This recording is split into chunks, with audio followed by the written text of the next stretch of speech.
वरिष्ठ आईपीएस अधिकारी वाई पूरण कुमार की मौत के मामले को लेकर कांग्रेस ने सरकार पर सवाल खड़े किए। सांसद दीपेंद्र सिंह हुड्डा और रणदीप सिंह सुरजेवाला के नेतृत्व में कांग्रेस प्रतिनिधि मंडल वाई पूरण कुमार के आवास पर पहुंचा और परिजनों से मुलाकात की। इस दौरान सुरजेवाला ने कहा कि अगर एक वरिष्ठ अधिकारी जातिगत भेदभाव के कारण आत्महत्या करने को मजबूर हो जाए तो ये हरियाणा की व्यवस्था की गहरी विफलता है।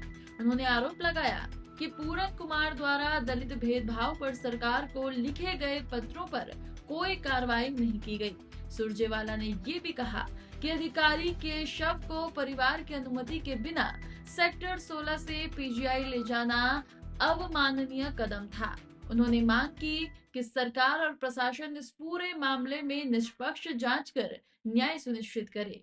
हरियाणा के एडीजीपी श्री वाई पूरण कुमार की मजबूरन आत्महत्या ने पूरे देश की आत्मा को झकझोर कर रख दिया है।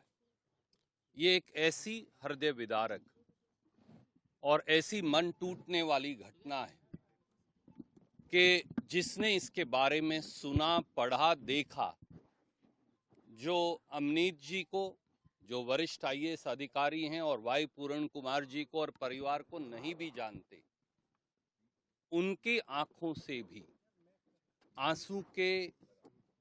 आंसू जरूर टपके।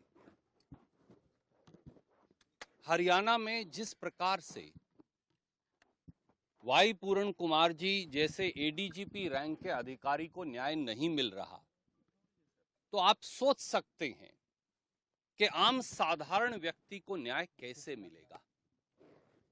एक ऐसे व्यक्ति जो खुद आईजी पोस्टेड हैं, एडीजीपी रैंक में हैं, आईआईएम अहमदाबाद से निकल कर आए हैं, सत्यम जैसी कंपनी में नौकरी पर आने से पहले काम करते थे और आईएएस से ज्यादा रैंक लेकर आईपीएस में आए, पत्नी वरिष्ठ आईएएस अधिकारी हैं। अगर उन्हें न्याय नहीं मिल सकता तो न्याय किसे मिलेगा?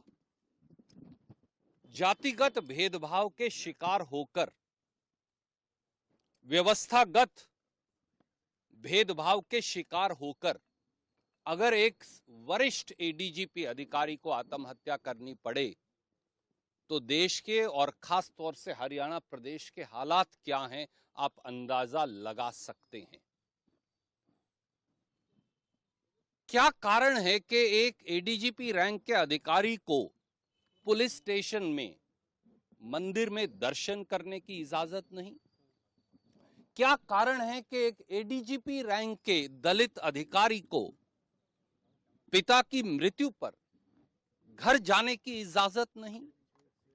क्या कारण है कि जब वो एडीजीपी रैंक के अधिकारी चिट्ठी लिखते हैं व्यवस्थागत दलित भेदभाव के बारे में, तो उसका सरकार के पास जवाब नहीं? क्या कारण है कि ऐसी यथास्थिति पैदा कर दी जाए कि वरिष्ठतम दलित अधिकारी को, जो additional director general of police हैं, उनको ये एक्सट्रीम कदम उठाकर मजबूरन आत्महत्या का शिकार बनना पड़े? ये प्रश्न हैं जो समाज के हर व्यक्ति को अपने जहन में रखकर पूछने पड़ेंगे। और आज जो हुआ दोस्तों, वो अमानवीय है, वो अनएक्सेप्टेबल है। पी अमनीत कुमार जी उनके बच्चों और परिवार से पूछे बगैर वाई पूरण कुमार जी की डेड बॉडी को सेक्टर 16 से पीजीआई जबरन ले जाना, उनकी अनुमति के बगैर, उनकी सहमति के बगैर एक अपराध है। क्या उन दोनों बेटियों को पिता के आखिरी दर्शन का अधिकार भी अब सरकार नहीं देना चाहती?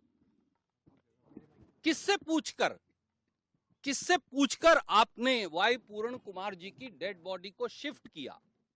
क्या इसका कोई जवाब सरकार और शासन दे पाएगा? आए दिन आप और मैं, पत्रकार और हम लोग आपस में बात करते हैं, पर यह बात करने का विषय नहीं।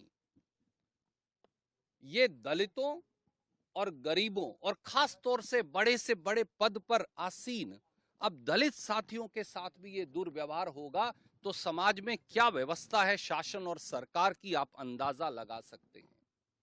मैं जहां अपनी श्रद्धांजलि देने आया पी अमनीत कुमार जी ने लंबे समय तक बतौर कलेक्टर मेरे साथ काम किया कैथल जिले के अंदर, इसलिए वो परिवार की एक सदस्य हैं। उनका उनका उनका गुस्सा भी जायज है और उनका दुख जो है वो बांटा नहीं जा सकता, उनका और उनकी दो बेटियों का।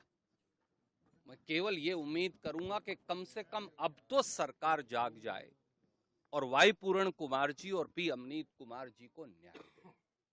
सर, परिवार से क्या बात हुई? सर, कोई परिवार में कुछ आपको बताया क्या? बॉडी को देखिए, जाने के लिए उसके बाद कुछ फैमिली पोस्टमार्टम नहीं कराना चाहती है? जी नहीं, मैं केवल श्रीमती पी अमनीत कुमार जी से मिला, उनके पिताजी से मिला, उनकी दोनों बेटियों से मिला। मुझे लगता है कि परिवार की राय के खिलाफ इस प्रकार की कार्रवाई करने से बड़ा कोई अमानवीय कदम नहीं हो सकता। कुछ कहा हो आपको परिवार ने? पी अमनीत कुमार जी जो कहना चाहती थी उन्होंने लिखकर दे दिया है, आपने उसे बाकायदा दिखाया और चलाया है। हम केवल ये कहना चाहते हैं, न्याय की कसौटी पर अब सरकार और शासन को खरा उतरना होगा, ये पूरे देश की मांग है। हरियाणा सरकार